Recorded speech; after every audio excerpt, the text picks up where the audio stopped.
Alright guys, how's it going? Welcome back. A couple of weeks ago I said that I was going to do another Q&A video. So I asked if any of you had any questions, and to be fair, some of you had some corkers, such as how has COVID affected the motor industry, and what I think of Cinch and Kazoo and those kinds of companies. So today I will answer those questions in full, honestly. But before I do, I've got to say a thank you to today's video sponsor, Harry's. You've probably heard of Harry's before, but if you haven't, they're a supplier of top quality shaving kits. Now, although, yes, I have a beard, as some of you will quite rightly point out, most of the time I do try and keep it trimmed and neat looking. What annoys me about traditional razors is that they're just so expensive. And although I'm not a cheapskate, every time I'm in one of those super drug type shops and I pick one up and it's like £12 or £15, I think, I'll just wait another couple of months till Christmas and no doubt somebody will buy me one. Then I usually go back home and have a shave with a blunt razor that I've had for about 10 months. Before I found Harry's, I hardly ever replaced my razors. Ever. Which means that they're blunt mainly, which can turn a quick morning shave into torture. Harry's founders, Andy and Jeff, quickly realised that their experience was the same as the one that I'm talking about. So rather than doing nothing about it, they actually got off their backsides and bought a razor factory in Germany. So nowadays, millions of men all over the world can benefit from this upgraded shaving experience. Once you've signed up with Harry's, they'll send you this shaving kit in the post, which contains everything that you'll need. And from opening the box, everything looks and feels high quality and upmarket. I do like all this, they've just revolutionised this industry. The razor is weighted and has a nice textured rubber handle. The 5-blade razor is top quality. The shaving gel's very nice. And you'll also get a travel cover. This all makes for a very nice, smooth shave. And it's much cheaper than going to the shop and buying one too, because these blades can be bought from only £1.75 each. So all you do is go onto the Harry's website, sign up, and then depending how often you shave, they just send you a kit in the post. How easy is that? After my last advert with Harry, all of my friends and family all signed up for it, and they're all still using them today. They're impressed with the service. You can start your subscription today by going to harrys.com/highpeakautos and order your trial set for only £3.95. So for £3.95 they'll send you this full trial kit, plus you'll also receive this shower gel as a free gift. And by doing so you're helping support the channel, and also the founders of Harry's donate 1% of global profit to good causes such as, men's mental health, which I think is a nice touch. So enough of all that, onto the Q&A. So, first question, Mr. Titration, if you didn't become a car dealer, are there any car-related businesses that you would have gone into? That's a difficult one to answer because there are some days when I really enjoy my job. I wish I'd done the YouTube thing earlier. I wish I'd done it 5 or 10 years ago, just when it was starting out. Because I could have done that without necessarily going down the used car dealership route. I could have just been borrowing cars from people rather than, borrowing them from myself, basically. So yeah, I probably would have gone into the YouTube thing earlier. Ross McFadden, would you recommend I buy a cheap second-hand car and try and make profit on it? Definitely, yeah. If that's what you're interested in doing, then yeah, definitely go for it. There are lots of profit-making opportunities out there. You just got to have the balls to take the risk in the first place, really. Archie Rain, what would be your car of choice for somebody with 10k to spend who wants something fast, reliable, comfortable, other than a Mercedes SL? 10 grand. I would choose a 6 Series, probably a 640 diesel coupe, or if you can't get a nice one for 10 grand, probably like a 635 diesel older shape. They're excellent, they're usable, comfortable, fast enough, frugal enough. So yeah, 6 Series. Next question, Josh Hansel. Hi Matt, I just wanted to know how you got to where you are now. I'm 15 years old, preparing for my GCSEs, and I really want to work with cars. I'm just about to write up a CV so I can hand it into my local dealerships. How do I start? Well, first of all, good luck with your GCSEs. Secondly, it depends what area of the motor trade you want to work in. If you want to work in new car sales, then you need to apply to all the big main agents and try and get in there and just work from the bottom up, basically. If you want to do it for yourself, the best bet really is to start buying and selling cheap cars from home. Alternatively, see if you can get a job with a local dealer, not necessarily a main dealer because they'll have different rules and stuff in place, but just a local car dealer basically, and see if you can help out on a Saturday afternoon, maybe washing cars, all that kind of stuff. It's all good experience, and it should get you into the industry gently. Stevie007, if you could look back in hindsight, which is the one thing in life that you would done that you would change? I don't know, I don't want to get too deep with that, Steve. So if I could go back to 2016, I would bet on Leicester winning the league, Brexit happening, and Trump becoming president, because the odds on those 3 things were like 1,000,000 to 1. So I'd probably go and stick everything I possibly could on that. If you could only eat one meal for the rest of your life, what would it be? Probably Indian food. I love Indian food. And lastly, from Stevie007, who would you want to be stranded on a desert island with? Now, that's a good one. I know you're thinking somebody like Rita Ora or somebody like that. But for practical reasons, I'd rather be stuck with somebody who could build a house or build a raft or a boat or something like that. So probably somebody like Dick Strawbridge or Handy Andy off of Changing Rooms. Next question, Martin Gould. What's the most money you've lost on a car? This happens fairly regularly. I try my best to make sure that it doesn't happen regularly, but you often get caught out and there's nothing you can do about it. I've recently lost a couple of grand on an Astra. A few years ago I lost about £3.5 on an X5 that cost me an engine. I've lost another £3,000 or £4,000 on a Mazda who blew its turbo, its engine, its all sorts of stuff. So yeah, once a year I would probably say there's a big loss. Also, Martin Gould, what car, if any, is no longer in production but you wish was? I'd say the new Jimny. I love that design, and they only made it for like a year and then stopped making it for some reason. If I were Suzuki, I'd have made it for longer. I'd have made a 5-door version. I'd have made a pickup version. I'd have just completely exploited that design because people like it. So yeah, the new Jimny. Alistair Patterson, as for questions, what are your thoughts on the T5 Volvo engines from the late 90s, early noughties? Have you driven one? And if so, what do you make of it? Yeah, they're great. They're really brilliant engines. They use that same engine in the Ford Focus ST, the 2.5 turbo 5-cylinder, and it's just superb. It's full of character, that engine. I like them. VXR Bandit, question for your Q&A, mate. Say you lived in the late 60s or early 70s and bought a brand new, say, Escort or Capri, and you could add only one current 2020 modern day upgrade to this car. Which would you add on and why? And please, Matt, don't say cup holders. Took the words out of my mouth there. Probably, well, anything really. We take for granted so many things on modern cars, even things like fuel injection as opposed to carbs. So, what would I say? Radar cruise control, heated seats, heated steering wheel, Apple CarPlay. These are all things that would have been great back then. Next question, Doug Bernius. I'd like to know how you buy all these cars in your Q&A. They all seem pricey, even if they are older. I have a 2002 TT and an old MGB here in the States. Not sure on either one of them, but both were cheap. Yet now I think I should sell both and just buy a pickup. If I were you and you're thinking about buying a pickup truck, which is probably more practical in the States, I would keep one of those two cars. I'd probably keep the TT, sell the old MGB, and then buy your pickup truck. And to answer how I buy all these cars, there's no secret there really. I buy and sell cars for a living. I have a small garage and I just rotate the stock regularly. I built it up over a period of 5 years and things are going all right. Mark Jennings, for the Q&A, what do you reckon or predict will make money over the next few years? I'd love to see something weird like a C30 or Focus RS, something totally left field. I think your E46 M3 is a classic car investment, definitely. Anything like that. Anything that was made in small numbers will instantly be a classic. Even things like the, don't laugh now by the way, the Peugeot RCZ, the Renault Wind, they will become classics if you can keep the mileage down and find a nice one. I mean, SLs are always a safe bet. Any sort of M car, I think. Adam Baxter, how has the coronavirus pandemic affected demand for cars? I.e. general terms, is demand still strong or has there been a fall off? Secondly, have people's preferences shifted? Are you seeing less inquiries for diesel mile munchers and more for sports cars and convertibles, as many of the population, myself included, are no longer doing commutes? Yeah, firstly, during the first lockdown we were closed for like 10 weeks, but as soon as we were allowed to open again, we were busy. We were really busy. And I think the fact that people couldn't go on holiday meant that they were treating themselves to a new car because they had that money there for a holiday or something and they couldn't do it. So yeah, we've been busy. We've been lucky really. I mean, there are some industries like hospitality and stuff that are completely on their knees, and luckily, fortunately, we've been all right. I think there are lots of people that still want diesel mile munchers because, they do offer that economy. Christopher Richardson, what's the quickest car sale you've ever made from a car coming into stock and then being sold and going out the door? It does happen. I wish it happened more frequently, but it does happen from time to time.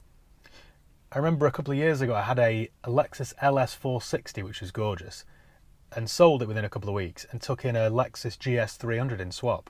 So, and that was lovely, really nice car, but he wanted the bigger Lexus, the LS. So I washed it, photographed it, and literally within an hour, it had gone. Sold straight away. So it does happen from time to time. Jatin Tanki, if you had a BMW Z4 M Coupe with 43,000 miles and full service history, and a restored manual BMW 635 CSI with 145k on the clock with amazing history, initially owned by a local celebrity, but you wanted to just keep one car, which one would you sell and which one would you keep? don't sell either of them. Keep hold of them both. Even if you've got to rent a garage or get a loan or something, keep hold of them both. Steve Eggington, I'm considering changing my Jaguar XF250 for an XF260. Jaguar have just done a mild facelift on the XF and reduced the list price. Do you think this will affect the price of used examples as the new model starts to go on sale? That always happens. As soon as they launch a new car, prices of the old car drop slightly. So I always think the first XFs are more special than the Mark IIs, interior wise anyway. Although it is nicer with the Mark II to have some nicer optional extras like Bluetooth streaming and things. So it depends really. It depends what you want from that car. I would say if you're having no issues with your Mark I XF, then stick with that probably. James, what's a car that's disappointed you? Similarly, what's a car that you didn't think that much of that impressed you? If you could only drive one car around for the rest of your life, what would it be? I think we know that, don't we? And what's an overrated car in your opinion? I think most hot hatches are overrated, to be honest. But anyway, that seems to that's like kicking a hornet's nest. So, what car has most disappointed you?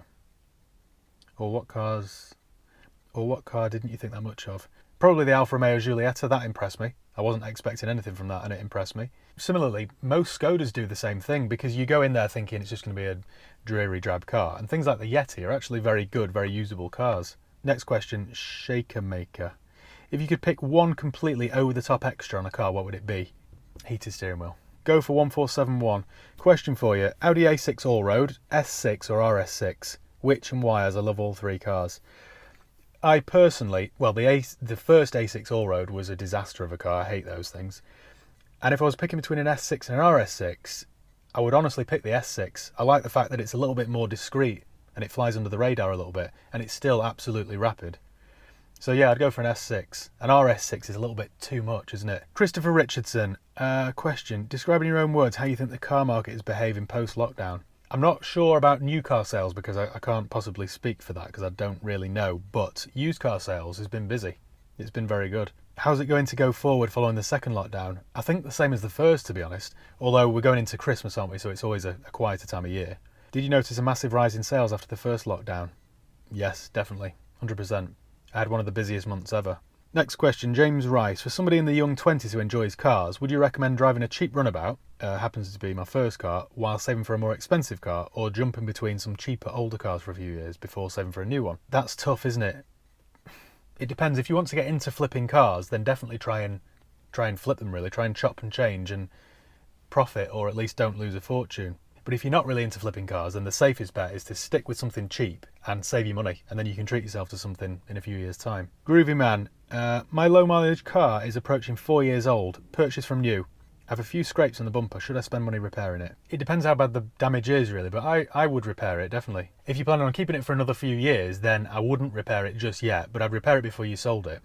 You'll get more money for it. Next question, Bernard Cook. I have a question for you. A few weeks ago you did a test drive on a Range Rover Sport 3-litre V6. You said to have the cam belt done would only cost £300. I have an 09 Jaguar XF 3-litre with the same engine.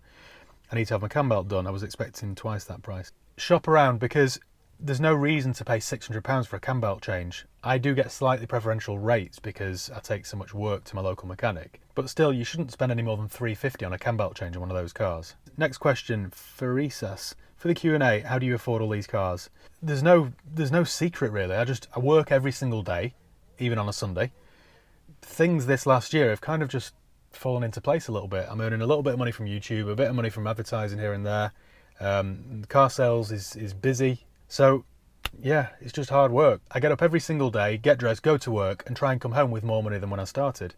It's pretty much as simple as that. I see some people, some Facebook friends, talk about, oh, I had a duvet day today, we've just sat home and watched films all day. I think, well, I've never ever done that. I always go to work every single day of the week, even if it's a Sunday. There's no get rich quick scheme, it just works. If you work hard, you will do well. That's pretty much it. David McDonald, hi Matt, I'm originally from Stockport, but I've lived in Sydney now for 14 years. Why did you move to Sydney from Stockport?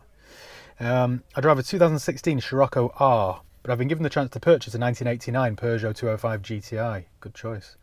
Needs a bit of work, but extremely rare over here. I've always loved some European classics, the 205, the Clio Williams, etc. My question for you is, have you ever driven a 205 GTI or something similar? No, I haven't. Although at school, at high school, my form tutor had one of these on an H. So it was a 1990 H in white. And yeah, it was a really cool car. Do you think I would be extremely disappointed with performance compared to modern day cars? Yes, you will, but as a whole experience, you'll love it. So if you can afford to keep both, keep both. Basically, would it be a case of never meet your heroes?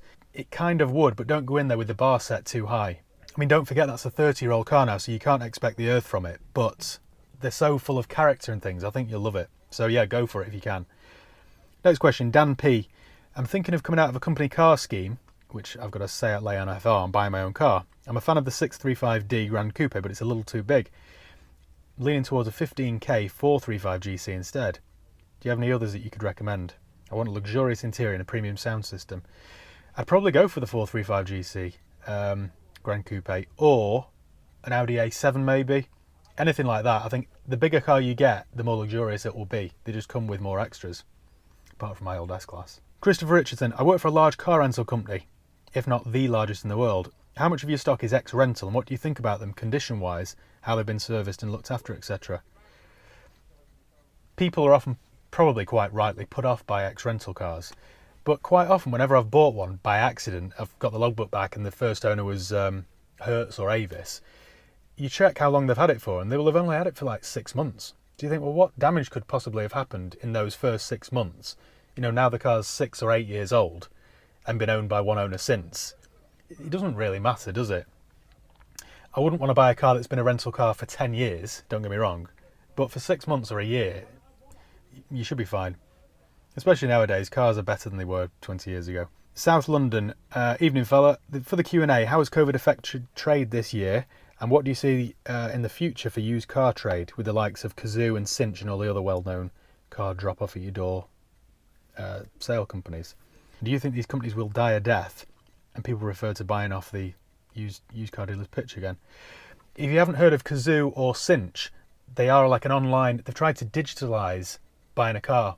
So they're set up by these Silicon Valley types who are used to working in an office with beanbag chairs and stress-free zones and free vending machines, and they've got no idea what it's like in the real world, in the real car industry world. They've never met some of my customers. They don't know what it's like to deal with some of my customers.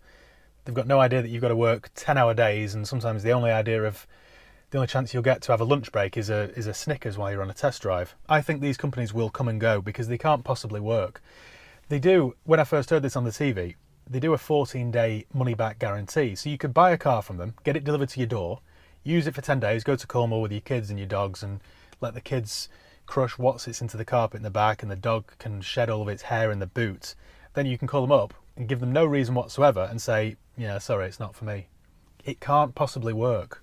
I think the used car industry is just one of those industries you can't digitalise. Plus the fact, if you go onto the website, they give you a pittance for your part exchange. The prices for their cars are always massively overinflated. So who's going to fall for that? Surely with a used car, you want to go and sit in it, make sure you like it, make sure the condition's nice and all that kind of stuff. So no, without sounding bitter, it just annoys me that some fresh-faced teenagers come in thinking that they can revolutionise the industry, and it can't be done. Scott Fisher, question for your Q&A. Would you consider another British classic like your former XJR, but this time a Rover SD1 V8 manual? Best marriage of car and engine in my view. Yeah, I would. I'm not a huge fan of the SD1 to be honest, but I would love something like a Jensen Interceptor. I love those cars. So yeah, definitely. Fiesta note, if you were buying a 3-year-old diesel car, would you shy away from cars with too low mileage, say 10k over 3 years, due to possible DPF issues? That's one thing you've got to bear in mind. You're probably better off with a high mileage diesel, because if you go for too low mileage, you might have DPF issues. Saying that, it's all about its service history really. So if it's been serviced well and you continue to service it well, run it on premium fuel, take it for long runs out, you should be okay. Lewis Lee, what cool cheap first cars could you recommend for a young enthusiast? That's a tough one, isn't it? Because it's all about insurance and you'll just get crucified on insurance. You can't beat an MX-5 if you can get insured on one. A Mazda 3 is very good. They're great value actually. So maybe a Mazda 3. Your best bet really though is have something boring like an Igo and just have it for a year or two, get your no claims down, and then you can have something fun afterwards.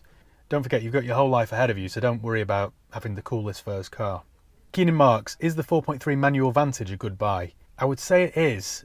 I love the look of them, but they're just not for me really. They're too small. I'd rather have a DB9. It's the same with the F-Type. I don't like that kind of that small coupe design. I just think the ride's too firm, there's not enough space, they're not practical enough.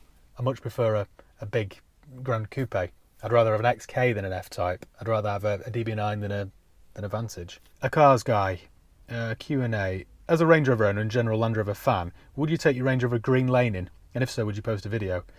I'm not a huge fan of green laning.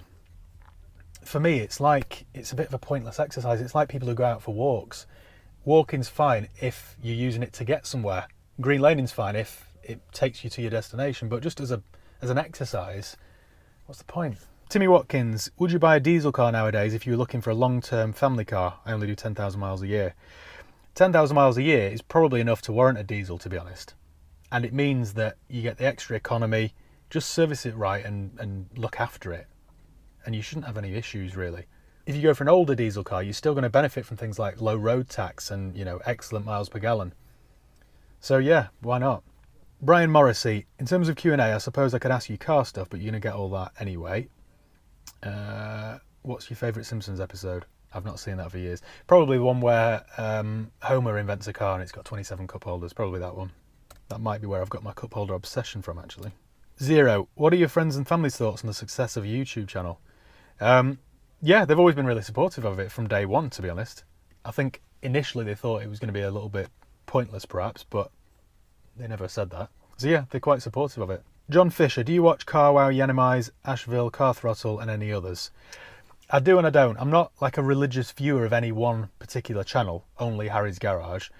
But yeah, I do watch them all. Doug, Hoovy's Garage, CarWow, I do watch them all, depending on the car. So yeah, I don't watch every single one, but if it's a car I'm interested in, then yeah, definitely. I tend to watch Harry's Garage regardless of the car because he's always full of fascinating information. Dean Dakin, question, does a dealer service history really get you that much more on a trade-in? And does it make it worthwhile over, say, a 5 years of ownership, over using an independent? Not really. Depends on the car massively, but not really. It's all about condition. If you've got receipts there, even if they're from an independent, to say you've looked after something, I wouldn't hammer that person down on a trade-in price. I'd be over the moon that you've looked after it. So no, I would say if you're happy using an independent specialist or something, go with that. Razar Badin, what insurance do you have and how much do you pay a year? Now my insurance is complicated because it covers everything. It covers public liability and say in case somebody slips while they're in the showroom. It covers me to go out and film with cars. It covers me for test drives. It covers me to lend cars out to customers while theirs are in for repair. So it covers, plus I've got added drivers on there as well. So it is quite a complicated policy, but it cost me around about $5,000 a year, I think. Initially, when I started off, it wasn't that expensive, but I've just been adding things onto it over the years. But I still think that's not a bad price really for what I get. Athol McNichol, Q&A, right Matt, simple question for you. Considering your application to work ethics, what in your opinion would make the ideal camper car? Remembering that it has to be an estate car so I can fit things in when I need them, and preferably have back seats that can fold away with no ridges or dips. You can't beat a Volvo V70, obviously. They're probably the best. Or an XC70 is probably even better. Because you've got the added four-wheel drive. You'd be better really with a people carrier, I suppose. Yeah, people carrier maybe. Like a Previa or a, I don't know what else. I'm not really into people carriers. Yeah, so something like that. But yeah, V70 or XC70, you can't go wrong. I've had another question from Instagram. I can't remember who asked me this, but what are the best 5 cars under 3k that you could recommend as a first car? You can't beat the new shape Fiesta from an '09 onwards. They can be bought for less than $3,000 now, and they're brilliant.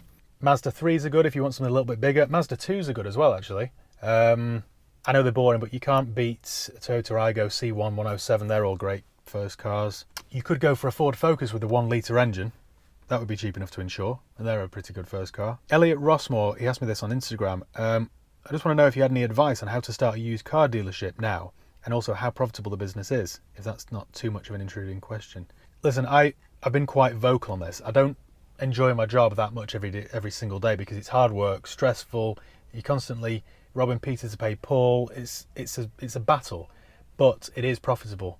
When I think about where I started from 5 years ago and where I am now, it works. There's no two ways about it. But for it to work, you've got to work incredibly hard. So advice on how to start, the best thing to do really is to start buying and selling cars. It's the only way you can build up some sort of knowledge really, product knowledge, knowledge of how to deal with customers, all that kind of stuff. the best thing to do really is to start buying and selling cars from your driveway or whatever. There are loads of opportunities these days that there weren't when I started out. There's Facebook Marketplace, eBay, places like that, Gumtree. These things didn't exist 12 or 15 years ago. So yeah, it's definitely a good time to go for it. One other thing to mention, you need some money behind you. Now, I'm not talking thousands, but the old saying is you've got to speculate to accumulate, and it's completely true. A lot of business people will dish out that advice and they forget one crucial piece of the jigsaw. You need some funding initially. So, for example, if you were buying and selling cars from home, you need 500 quid or £1,000 behind you. So whatever you do for a living, start putting some money aside and use that pot of money then to try and make the pot bigger, basically. So if you can start off with £1,000 and buy something for 500 quid, spend a couple hundred quid on it, you'll get £1,000 for that. And each time you're just building up your own wealth, basically. I started off with a car for £200 that I spent £200 on and sold for £1,500. It can be done. It's an old-fashioned way of earning money, but you need a little bit of money behind you initially. Like I say, even if it's just £1,000. When I first started my business, in addition to the little bit of money that I had from buying and selling cars, when I actually started properly, I went to the bank and got a £15,000 loan, because you need... money makes money, basically. You need some money to begin with to make more money with. By the way, that brings me on to a point. For the last 2 or 3 months, I've been working on an online course which teaches you all about how to get into the car business. It's emptied my head of knowledge about the car business. So I'm going to launch that on the 1st of January. So if you were to sign up for it, it's basically an online course, and there are over 100 videos that I've made and recorded. And it gives you every last little bit of information about buying and selling cars, what to look for, premises, stock, insurance, VAT, everything that you could possibly know. Trade plates, you know, the license to make number plates, all that sort of stuff. Everything that I possibly know about this job will be on that course. Now, I'm going to leave a link in the description for this video, so if you are interested in participating on this course, click the link, pop in your email address, and we'll keep you posted as to when it's live. But yeah, I'm quite excited about that because it's taken a lot of work, and hopefully I can help lots of other people with it. Because I've been asked this question countless times. I get messages loads of times every week on Instagram or, you know, emails or whatever. How can I get into the car business? So I thought, rather than keep replying to the same thing, copy and pasting the message, you can't really answer that question in a few paragraphs. So yeah, there'll be a course online. So if you're interested, sign up for it. So that's pretty much it. I've answered all the questions. Hope that was helpful. Thanks for watching. I'll see you next time. Cheers, guys.